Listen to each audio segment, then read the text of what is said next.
Et pour m'accompagner dans cette émission, j'ai le plaisir aussi de retrouver Yohan Les Oriès. Bonsoir Yohan. Bonsoir. Habitué lui aussi au match du dimanche soir 21h ou du samedi soir 21h. Et nous avons la chance d'avoir avec nous Cameron Woki. Cameron, merci d'être avec nous. Bonsoir. Bonsoir, avec plaisir. On a plein de choses à voir avec vous évidemment. D'abord l'Union Bordeaux-Bègles et puis après le 15 de France. Revenir évidemment sur ce titre et ce grand chelem du tournoi Destination. D'abord évidemment on va revenir sur cette défaite à domicile contre le Stade Rochelais. Quelle était l'ambiance ce matin? Vous êtes retrouvé au Seva Campus à Bègles. Quelle était l'ambiance au sein du groupe? L'ambiance était plutôt bonne. C'était quand même un match abouti qui se joue sur quelques secondes et une dernière faute qu'on commet. Donc il n'y a pas tout à jeter. Il y a pas mal de choses à garder pour le prochain match. Avec du recul, un peu à froid maintenant, peut-être que vous avez fait de la vidéo ce matin, moi que ce soit plutôt la récup le lundi matin, mais quelle analyse vous portez sur cette défaite? Qu'est-ce qu'il a manqué à l'Union pour l'emporter, même si ça s'est joué à rien, effectivement? Ouais, je pense qu'il ne nous manquait pas grand-chose, mais il y a eu beaucoup de précipitations dans cette zone de marque où on n'a pas su concrétiser. Voilà, ce qui est dommage, il n'a pas permis de marquer un essai. Mais je trouvais aussi que la défense et voilà, on n'a pas assez joué sur les zones sud qu'on appelle, donc sur les couloirs. Voilà ce qui avait été conseillé par rapport à ce match-là. Donc ouais, il y a beaucoup de choses à revoir, mais comme je l'ai dit, il n'y a pas tout à jeter. On a fait de très bonnes choses aussi, ce qu'il faut retenir. Et voilà, on va essayer de se préparer correctement pour ce second match. On a hâte d'y être justement, d'avoir un petit esprit de revanche face aux Rochelais qui reviendront à Chaban. C'est la Coupe d'Europe, hein, n'oubliez pas, mais deuxième chance. Ouais, et puis après, c'est une compétition, hein. C'est la Coupe d'Europe et c'est un match de phase finale, donc un match à enjeu. Donc c'est un match qu'il faut prendre très au sérieux, surtout face à La Rochelle, qui est une équipe qu'on a du mal à battre, mais en espérant que ce samedi, on réussira à le faire. C'est vrai que le Stade Rochelais, Johan, ne sourit pas à l'Union Bordeaux-Bègles. Cette saison et les années précédentes aussi, on peut clairement parler de bête noire pour les bébés. Ouais, ça commence à y ressembler, hein. On se souvient du match de l'an dernier, à peu près à la même époque où les Rochelais étaient venus s'imposer à Chaban, 11-26. Ce qui avait fait, derrière ça, ce qui avait fait serrer la vis à Christophe Furios auprès du groupe pour enclencher la machine dans la course à la qualification. Cette saison, match aller 26, défaite 26-3 là-bas, où le bébé avait eu énormément de mal à déployer son jeu. Et là, une courte défaite. Bon, on s'en rapproche, Cameron? Oui, bien sûr, on s'en rapproche et on travaille pour ça. Je pense que au fur et à mesure des matchs et des années, on réussira à avoir notre victoire face à La Rochelle. Mais en tout cas, ce qui est sûr, c'est qu'on travaille pour et on a tous envie d'avoir enfin cette victoire. On parlait la semaine dernière, les deux staffs parlaient de l'importance de ce premier match pour prendre l'ascendant psychologique. Vous y croyez à ça? Si j'y crois, non, je pense qu'il faut se recentrer sur nous-mêmes, hein. Je sais qu'on est capable de faire de grandes choses. On a fait un très bon début de saison où on a montré de très belles choses. Aujourd'hui, on arrive à ramener du monde, à récupérer certains joueurs, des joueurs qui nous ont manqué, des joueurs qui sont importants pour le groupe. Donc, je pense que pour préparer ce premier match de Coupe d'Europe, en tout cas ce match de phase finale, il faut se recentrer sur nous-mêmes, penser au groupe. Et je pense que c'est ça qui va nous aider à faire un bon match. Avec l'appui du public hein, aussi, il reste encore des places. Il y a déjà 21 places vendues, hein, donc il faut se dépêcher. On sera a priori aussi à guichet fermé, donc dépêchez-vous, il reste des places. On va revenir sur cette rencontre de top 14 hein, avant la Coupe d'Europe avec le résumé de la rencontre. On vous a laissé aussi l'ambiance pour ceux qui n'avaient pas la chance d'être à Chaban. Cameron, vous retrouviez Chaban après quelques semaines d'exil en équipe de France et à Marcoussis. Ça vous a fait quoi de retrouver cette chaude ambiance de Chaban? Il y avait un petit air de phase finale déjà samedi soir ou pas? Carrément, carrément. Quand on joue La Rochelle, c'est toujours des matchs de haut niveau.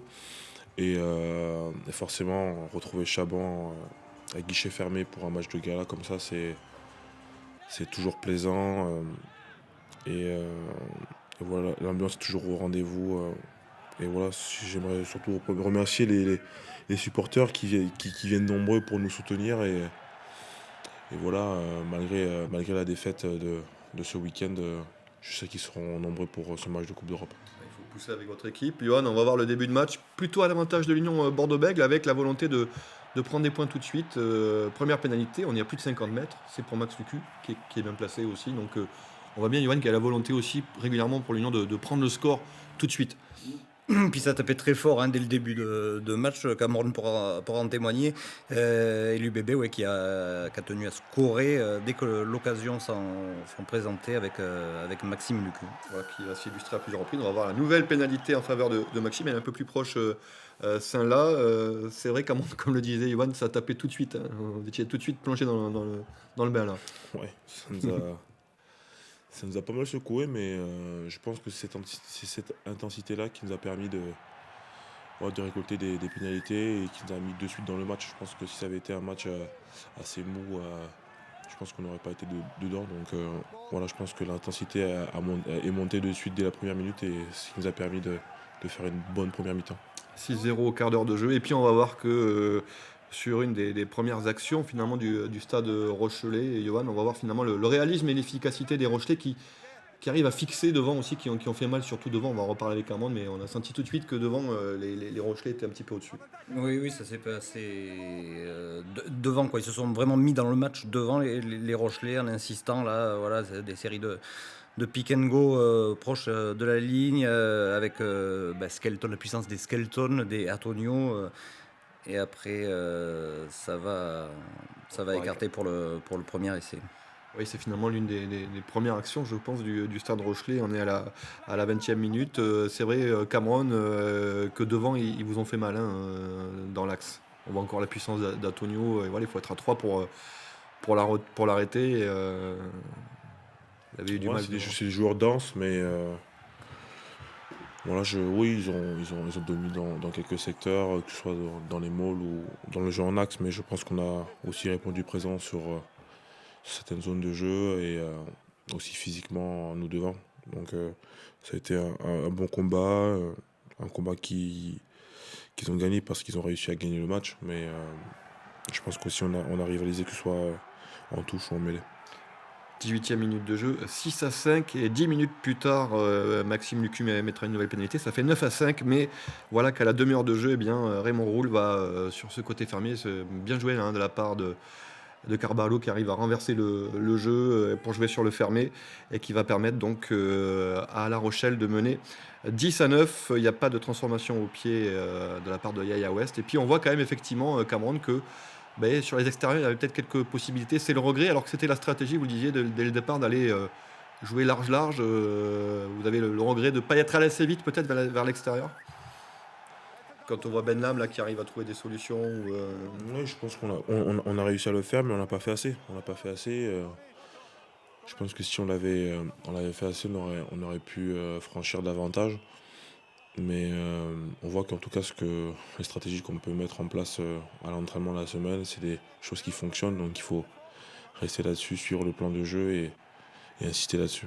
Petit arbitrage vidéo sur l'essai de Rémi Lamora. Donc on peut en parler tous les trois si vous voulez. Johan, pour vous, il y a essai ou pas essai sur l'essai de Rémi? Je ne vais pas mettre Cameroun dans l'embarras, mais c'était vraiment l'appréciation de l'arbitre. Certains l'auraient accordé. D'autres non, on voit que Rémi Lamora joue des coudes quand même pour y aller jusqu'à la ligne. Ouais. Mais bon, il y a quand même un premier contact au sol sur le ballon et après c'est vrai qu'il va aplatir, mais c'est vrai que c'est un peu bon vouloir de l'arbitre. Géorgien d'ailleurs, ça s'est bien passé au niveau de l'arbitrage. Comment il n'y a pas eu de problème d'incompréhension? Non, c'est un arbitre qui a fait son boulot et puis il y a eu une très bonne communication avec lui, donc. Non, ça n'a pas été compliqué, c'était nouveau dans le championnat et c'était pas mauvais. Mais là, on vient de voir que Cameroun sait tout faire puisque chercher le 50-22. Superbe touche dans les 22 mètres Rochelais. Vous entraînez sur le jeu au pied aussi? Pas du tout. Non, c'était une situation où il fallait occuper. Et voilà, j'ai pris l'initiative de le faire pour que l'équipe arrive à respirer un peu mieux, quoi. Alors on voit effectivement que vous arrivez à rester au score, même à dépasser les Rochelais grâce au pied de Maxime Lucu, mais on a quand même senti tout au long du match que vous aviez du mal à franchir le rideau défensif de La Rochelle et vous avez quand même posé des problèmes offensivement cette équipe de La Rochelle. Vous n'avez pas réussi à trouver la faille. Qu'est-ce qu'il aurait fallu faire? Peut-être plus de jeu au pied? Est-ce que vous avez commencé à réfléchir déjà à d'éventuelles pistes pour les prochaines confrontations face au Rochelet pour prendre à revers un peu cette défense qui était bien en place? Non, pour le moment, on a juste fait le bilan du match et on a pas mal récupéré. Je pense que dès demain, on s'attaquera à la nouvelle stratégie pour battre La Rochelle et ce qu'on va essayer de mettre en place sur le terrain. Et Yaya West, Johan, qui avait pourtant raté des pénalités importantes la saison dernière, et bien cette fois-ci, Il avait loupé les deux transformations ouais. sur les deux essais Rochelais. Et là, il ne tremble pas. Il donne la victoire au Stade Rochelet qui l'emporte donc sur le fil 16-15. Donc défaite de l'Union Bordeaux-Bègles à domicile. Mot sur la conquête aussi. Vous étiez au cœur du combat aussi. Cameron, la touche a bien fonctionné. En mêlée, ça a été plus compliqué quand même contre La Rochelle. Oui, la touche a bien fonctionné, mais ils ont quand même réussi à nous gêner sur nos transmissions de balles. On n'a pas pu lancer le jeu correctement. Et en mêlée, oui, ça a été un peu plus difficile parce qu'on sait que voilà, La Rochelle, c'est une équipe dense avec des joueurs très massifs comme Winnie, comme Skelton. Donc, ils se servent de ça pour avancer. C'est leur force. Donc, oui, c'était un gros combat devant pour nous, les avants. Donc, il va falloir répondre présent dès samedi parce que c'est un secteur qui marche pour eux et qui les fait avancer. L'UBB devrait retrouver du monde en deuxième ligne. Christophe Urios soulignait à la fin du match les difficultés de l'UBB dans ce bras de fer en deuxième ligne, du fait qu'il n'y avait pas de deuxième ligne de métier. Est-ce que vous comprenez ce qu'il veut dire, vous qui jouez en deuxième ligne? Est-ce que ça a été plus compliqué que d'autres matchs face Non, à Skelton, par exemple? Un axe droit à Tonio Skelton qui est quand même redoutable. Ouais, mais après, vous savez, dans toutes les équipes du championnat, on a forcément un deuxième ligne, un numéro 5 qui est assez dense. Donc oui, Skelton est un très bon joueur, un joueur dense qui fait avancer son équipe, mais je ne pense pas qu'on ait eu des difficultés au niveau de la seconde ligne. On voit très bien que Lupi Camol arrive à jouer ce poste et qu'il joue très bien. Donc non, on arrive quand même à trouver des solutions à ce poste-là. Moi, je commence à avoir quand même de l'expérience à ce poste-là aussi, donc on n'est pas forcément perdu à ce poste. On aura une entrée en plus de Kane ce week-end, donc un joueur qui est spécialiste à ce poste et qui est un joueur qui nous a beaucoup manqué sur ces deux derniers matchs. Donc on va, comme vous l'avez dit, on va rentrer de nouveaux joueurs et on va essayer de se densifier un peu à ce poste. Il y a André Marie qui a fait son retour aussi sur le match de La Rochelle. Ça voudrait dire que vous pourriez retrouver le poste de numéro 6, poste avec lequel on vous a bien connu ici à Bordeaux. Là-dessus, vous n'avez pas changé Non, vous ça voulez-vous reste- finir la saison en 4 ou en 6? On pose 100 fois la question, je sais. Non, ce que je veux, c'est jouer. Donc, peu importe le numéro que j'ai sur le dos. Après, forcément, jouer troisième ligne, qui est mon poste de prédilection, c'est toujours un plaisir. Mais comme je l'ai souvent dit, jouer deuxième ligne, il y a des matchs où forcément j'arrive à être bon, ça me réussit bien. Donc, aujourd'hui, j'ai pas forcément de problème à jouer deuxième ligne, mais je jouerai le poste qu'on me demande de jouer. Vous y prenez autant de plaisir? Oui, autant. Même s'il y a moins de autant- ballons, parce que vous êtes un joueur de ballon Ouais, quand même. je on touche connaît quand même aussi pas mal de depuis ballons en longtemps. deuxième ligne. Ouais. J'y arrive quand même. Je trouve même que j'en touche plus en deuxième ligne qu'en troisième ligne. Donc, Ça se ouais, voit je moins prends peut-être. Ouais, mais je prends autant de plaisir. On va récapituler ce qui s'est passé pour cette journée parce que Johan en arrive bientôt à la fin du championnat. Hein, là, il y a la petite parenthèse européenne. 4 journées Plus que- de plus que- championnat. 4 journées. Et on va voir avec les tableaux récapitulatifs. On a quelques vieilles images, effectivement, d'essais de Cameron qu'on connaît bien ici sur TV7. On va récapituler avec les résultats, s'ils arrivent, de ce qui s'est passé, parce qu'il y a eu des résultats très, très importants dans ce championnat. Merci à Jules en régie. Il y a un résultat, messieurs, Cameron, il y en a un qui vous surprend plus que l'autre. Toulon, peut-être, qui va l'emporter à Lyon. Il y a peut-être un œil sur le derby parisien Toulon, aussi. Ouais, forcément. Forcément, c'est un derby qui est important parce que, moi, en étant jeune, j'ai vécu ce genre de derby parisiens qui sont importants pour les Parisiens. Donc, moi, c'était assez surprenant de voir le Racing dérouler au Stade Français, qui fait plutôt une bonne première mi-temps. Et puis, forcément, le résultat de Toulon à l'extérieur qui les sort la tête de l'eau et qui peuvent même prétendre à ce top 6. Donc, on voit que ce championnat est très dur, que tout le monde peut se qualifier. Donc, c'est pour ça que c'est un bonheur de pouvoir jouer dans le championnat. Ouais, on va voir le classement parce que ça se resserre, hein. Effectivement, la pression est forte, hein, derrière l'Union Bordeaux-Bègles. Toulon, ce sera le prochain match à domicile en championnat, hein, si je m'abuse, hein, Johan. Il y a un déplacement à Montpellier, réception de Toulon. Voilà, et ça sera le dimanche 1er mai à 21h. Ça vient de tomber. Ouais. T'es habitué au dimanche à 21h. 21h05. 21h05, Johan. Voilà le classement. Ben, on peut voir aussi les prévisions pour la prochaine journée si on les a. Non, eh bien, c'est pas grave.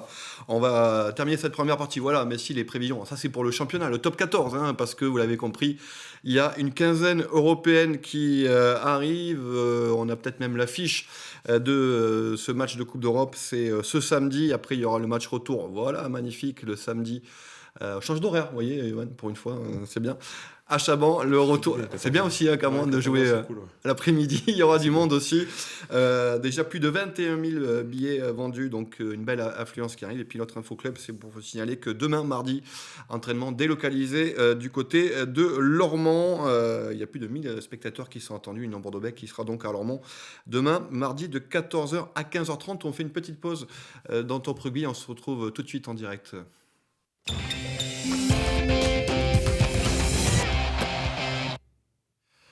On se retrouve pour la deuxième partie de Top Rugby, toujours avec Johan Lesoriès et puis Cameron Wauquiez, notre grand chlemmard, un de plus. On était avec Max Lucu la semaine dernière, on a beaucoup parlé de Top 14, de la Coupe d'Europe qui arrive samedi. On va s'intéresser à l'équipe de France.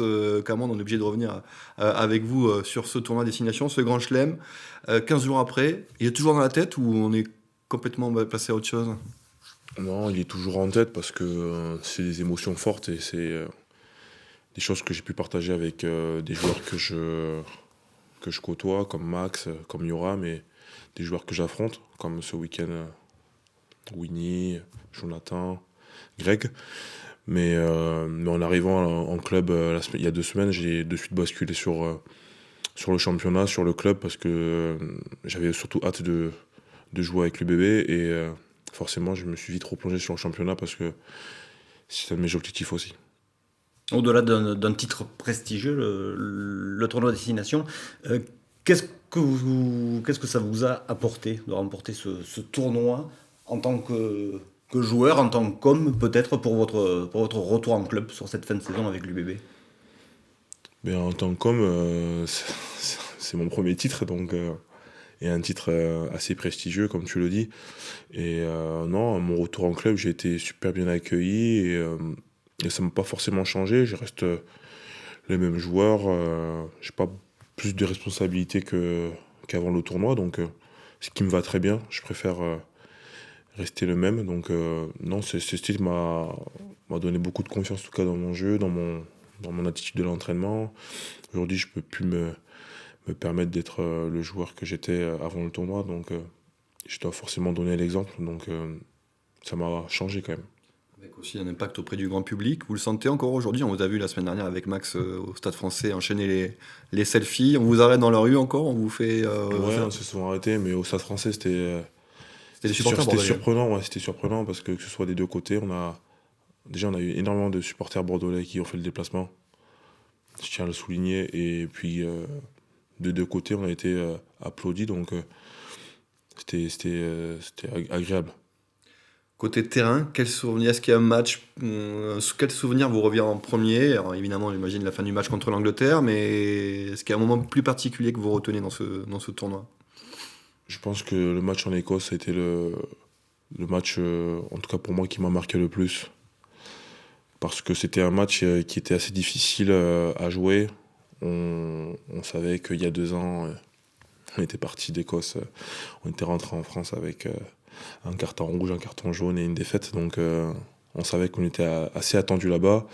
Et on arrive à dérouler en seconde mi-temps. Et aussi très content pour Yoram qui marque sur ce match. Donc c'était un match abouti pour nous. Et c'était surtout, on était très contents surtout parce qu'on ne s'attendait pas à avoir ce score à la fin.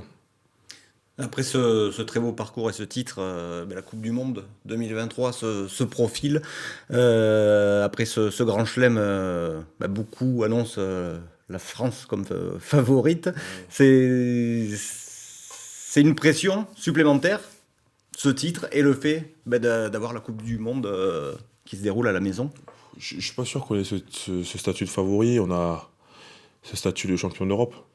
Donc on a gagné le tournoi, mais il faut pas oublier qu'il y a de très bonnes nations comme l'Afrique du Sud, comme la Nouvelle-Zélande, qui, qui sont là, qui se préparent aussi à cette Coupe du Monde. Donc ce statut je suis pas sûr qu'on l'ait, mais en tout cas, je pense qu'il faut assumer aussi ce statut de champion d'Europe, le statut d'une équipe qui monte, qui a envie de performer à cette Coupe du Monde. Forcément, il faut commencer à y penser. C'est dans 1 an et demi. Et, et voilà, je pense que on va se préparer. On a une tournée, on a un tournoi avant cette Coupe du Monde. On a le temps de se préparer. Mais peu importe le statut qu'on aura, il faudra l'assumer et performer à cette Coupe du Monde. On l'a mis souvent en avant, mais l'état d'esprit de ce groupe, alors c'est vrai qu'on dit souvent ça, hein, mais là vraiment c'est un groupe de copains, il y a quelque chose Ouais. qui s'est créé vraiment. Ouais, il y a quelque chose qui s'est créé. Et puis, on arrive à très bien vivre ensemble. C'est, je pense, le plus important dans un groupe. C'est même primordial. Donc, on vit très bien ensemble. On s'entraîne avec le sourire. Quand il faut être sérieux, on arrive à l'être. On n'est pas longtemps sur le terrain. On est maximum 1 heure sur le terrain. Donc, on demande juste 1 heure de concentration. Puis après, on arrive à rigoler ensemble et penser à autre chose que la compétition. Donc, je pense que c'est notre force aujourd'hui, ce groupe qui est assez formidable et l'entente qu'on a entre nous. Votre coéquipier de club, mais aussi d'équipe de France, Maxime Lucu, disait la semaine dernière que ce titre, c'était son premier de sa carrière, et que ça donne forcément de l'appétit pour aller chercher quelque chose avec le club dès cette fin de saison. Ça vous a boosté aussi à ce niveau-là, ce grand chelem? Ouais, le fait de gagner ce titre-là, ça donne envie d'en aller chercher d'autres. Forcément que mon objectif premier était de gagner le championnat, pas forcément de gagner le Grand Chelem. Mais en tout cas, ce qui est sûr, c'est que gagner ce championnat serait une belle récompense pour l'équipe, pour le club, parce que c'est un travail assez long, c'est très dur de s'entraîner tous les jours, de s'y remettre, que ce soit après une défaite ou après une victoire. Donc ce serait une très belle récompense pour le club, mais on va essayer d'assurer notre qualification et d'essayer d'aller jusqu'au bout. Commencez par le Grand Chelem, vous aurez le Brennus dans quelques semaines. Voilà. Tout ce qu'on souhaite évidemment à l'Union Bordeaux-Bègles. Merci beaucoup Cameron Rocky d'être venu et puis félicitations encore pour ce beau parcours en bleu. Johan, à bientôt aussi. Ravi d'avoir pu partager cette émission avec vous et c'est ainsi que se termine Top Rugby. On se retrouve dès vendredi pour vous parler du programme du week-end et dès lundi prochain bien sûr pour la partie rugby.